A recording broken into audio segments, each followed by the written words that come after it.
ఈరోజు పెడన నియోజకవర్గంలో ఉప్పాల రాము గారిని హారిక గారిని కలవాలనే ఉద్దేశంతో ఇక్కడికి రావడం జరిగింది. ఎందుకంటే కానీ వాళ్ళపైన జరిగినటువంటి దాడి గురించి రాష్ట్ర ప్రజలకు అందరికీ కూడా తెలుసు. మేము ఎప్పుడు మచిలీపట్నంకి వచ్చినా, గుడివాడకు వచ్చినా, మేము చేసే ప్రతి కార్యక్రమంలో మాతో పాటు వాళ్ళు కూడా పాల్పంచుకునేవాళ్ళు. చాలా దగ్గరగా నేను వాళ్ళని చూడడం జరిగింది. అటువంటి సౌమ్యులపైన ఈరోజు తెలుగుదేశం వాళ్ళు, కూటమి వాళ్ళు కలిసి దాడి చేయడం నిజంగానే చాలా దురదృష్టకరమైన అండ్ బ్యాడ్ ఇన్సిడెంట్ అది. ఎందుకంటే కానీ ఒక పక్కన వాళ్ళే 100 మంది వచ్చి కేవలం భార్యాభర్తలు ఇద్దరే ఉన్న సమయంలో వాళ్ళపైన దాడి చేయడమే కాకుండా మళ్ళీ తిరిగి వాళ్ళపైన కేసులు కట్టడం అనేది ఇది ఎటువంటి ఇండికేషన్ ఇస్తున్నారు రాష్ట్ర ప్రజలకు అనేది అందరూ కూడా ఆలోచించాల్సినటువంటి అవసరం ఉంది. ఎందుకంటే రాష్ట్ర ప్రజలు అంటే కానీ తెలుగుదేశం వాళ్ళు, జనసేన వాళ్ళు, వైసీపీ వాళ్ళు మాత్రమే కాదు, ఈ సమాజంలో న్యూట్రల్ పబ్లిక్ కూడా ఉంటారు. లాయర్లు, డాక్టర్లు, ఇంజనీర్లు, మేధావులు, చదువుకునే వాళ్ళు, వాళ్ళందరూ కూడా గమనిస్తున్నారు ఈరోజు కూటమి ప్రభుత్వం ఎటువంటి పరిపాలన చేస్తుంది, ఎంత హింసిస్తున్నారు అని. వైఎస్ఆర్ కాంగ్రెస్ పార్టీ 5 ఏళ్ళు అధికారంలో ఉన్నప్పుడు ఎన్ని సంక్షేమ కార్యక్రమాలు చేసినా, ఎన్ని అభివృద్ధి కార్యక్రమాలు చేసినా, సచివాలయాల్లో లక్షల మందికి ఉద్యోగాలు ఇచ్చినా, వాలంటరీ లాంటి సిస్టమ్ తెచ్చి పేదవాడి దగ్గరికి ప్రభుత్వాన్ని తీసుకొని పోయినా వాటి దేని గురించి తెలుగుదేశం పార్టీ ఒక్కరోజు కూడా అభినందిస్తూ మాట్లాడాలి. ఎంతసేపు మాట్లాడినా జగన్మోహన్ రెడ్డి ఒక రాక్షసుడు, ఈ రాష్ట్రంలో ప్రజల్ని ఇబ్బంది పెడుతున్నాడు, ఇదే చిత్రీకరించి ఓట్లు అడిగినారు. కానీ ఒకసారి ఓట్లు వేసిన తర్వాత ఈరోజు రాష్ట్ర ప్రజలందరూ కూడా ఆలోచిస్తున్నారు, ఏందిరా ఈ దరిద్రం. పోలీస్ స్టేషన్కి పోతే పోలీసులు తప్పు చేసిన వాడిని వదిలిపెట్టి ఎవడైతే బాధితున్నాడో వాడిపైన కేసులు నమోదు చేస్తున్నారు. ఒక రిజిస్టర్ ఆఫీస్కి పోతే కూడా ఒక ఎమ్మెల్యే ఫోన్ చేస్తే తప్ప రిజిస్ట్రేషన్ అయ్యే పరిస్థితి లేదు. ఒక రెవెన్యూ ఆఫీసుకు పోతే కూడా ఒక ఎమ్మెల్యే ఫోన్ చేస్తే తప్ప పాస్బుక్లు ఇచ్చే పరిస్థితి లేదు, ఆన్లైన్లు చేసే పరిస్థితి లేదు. ఇంత దుర్మార్గమైన పాలన ఏందిరా. ఒక పక్కనేమో ఉచిత ఇసుక అని చెప్పి ఇసుకను అమ్ముకుంటున్నారు.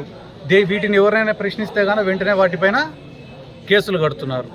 ఎందుకు ఇవన్నీ కూడా మీకు వివరించి చెప్తున్నానంటే ప్రతిపక్షం అనేది ఉండకూడదు, ప్రశ్నించే గొంతు అనేది ఈ రాష్ట్రంలో ఉండకూడదు.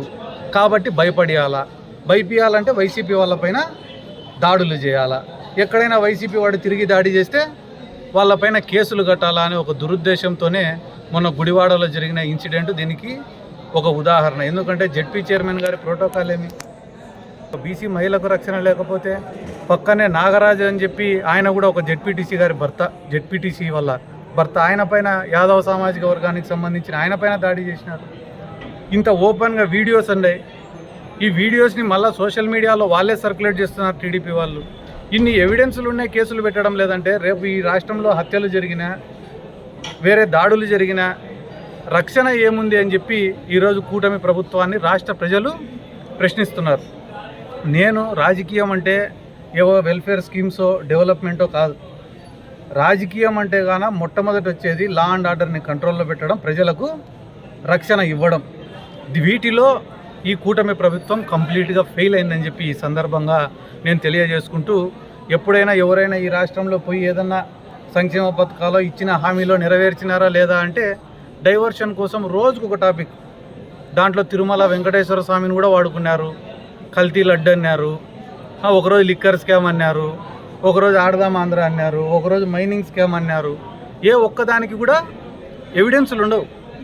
2017లోనో 18లోనో ఎప్పుడో ఎక్కడో ఏదో ఒక చిన్న గ్రామంలో గొడవ జరిగితే ఆ కంప్లైంట్ను కూడా తీసుకొని వచ్చి ఈరోజు వైఎస్ఆర్ కాంగ్రెస్ పార్టీ పైన కేసులు కట్టే పరిస్థితి.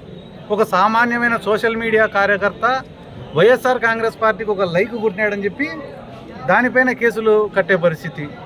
ఈరోజు మొత్తం రాష్ట్రంలో ఉండే వైసీపీ వాళ్ళు, నిజం చెప్తానా, 2024 ఎలక్షన్ రిజల్ట్ వచ్చిన రోజున రాష్ట్రంలో వైఎస్ఆర్ కాంగ్రెస్ పార్టీ కార్యకర్తలందరూ కూడా డీలా పడిపోయినారు. ఏందిరా ఇట్లా ఓడిపోయినాం, ఏందిరా మన పరిస్థితి, రాజకీయాల్లో ఉందామా సాలించుకుందామా అని ఒక డీలా పడే పరిస్థితిలో ఉన్నారు. కానీ ఇప్పటికి సంవత్సరం కాలే, తెలుగుదేశం వాళ్ళు పెట్టిన ఇబ్బందికి, కూటమి ప్రభుత్వం వాళ్ళు పెట్టిన ఇబ్బందులకు ఈరోజు వైఎస్ఆర్ కాంగ్రెస్ పార్టీలో ఎంత చైతన్యం వచ్చిందిరా అంటే, ఒంట్లో ప్రాణం ఉంటే చాలరా జగన్మోహన్ రెడ్డిని ముఖ్యమంత్రిని చేసుకొని అవతలోడిని, మనల్ని ఇబ్బంది పెట్టినోడిని తొక్కినాకనే చచ్చిపోదామనేంత యూనిటీని తీసుకొచ్చింది కూడా ఈ కూటమి ప్రభుత్వం వాళ్ళే. నేను ఊరికైనా చెప్పడం లేదన్నా, ఏ గ్రామానికన్నా నిరుత్సాహంతో డీలా పడిపోయిన ప్రతి ఒక్క వైఎస్ఆర్ కాంగ్రెస్ పార్టీని ఈరోజు లేపి మళ్ళా ఉత్తేజపరిచినది ఈ కూటమి వాళ్ళే అని చెప్పి ఈ సందర్భంగా నేను తెలియజేసుకుంటూ, ఎన్ని కేసులు పెట్టుకున్నా, ఎన్ని అరెస్టులు చేసినా కూడా ఈరోజు వైసీపీ వాళ్ళైతే కానీ డిసైడ్ అయి ఉన్నారు, జగన్మోహన్ రెడ్డి గారి కోసం కష్టపడాలా, రాష్ట్రంలో మళ్ళా ఒక్కసారి మంచి పరిపాలన తీసుకొని రావాలని చెప్పి అనుకుంటున్నారు. కాబట్టి ఈరోజు మేము కూడా ఆ కుటుంబంలో ధైర్యాన్ని నింపాలనే ఉద్దేశంతో పెడన నియోజకవర్గానికి పోవడం జరిగింది. వాళ్ళతో మాట్లాడిన తర్వాత విషయం ఏమరా అంటే, మాకు ఇన్ని రోజులు సౌమ్యంగా బతికినాం కదా, మాకు పెద్ద అలవాటు లేవు ఈ గొడవలు ఈ కేసులు అన్నీ కూడా.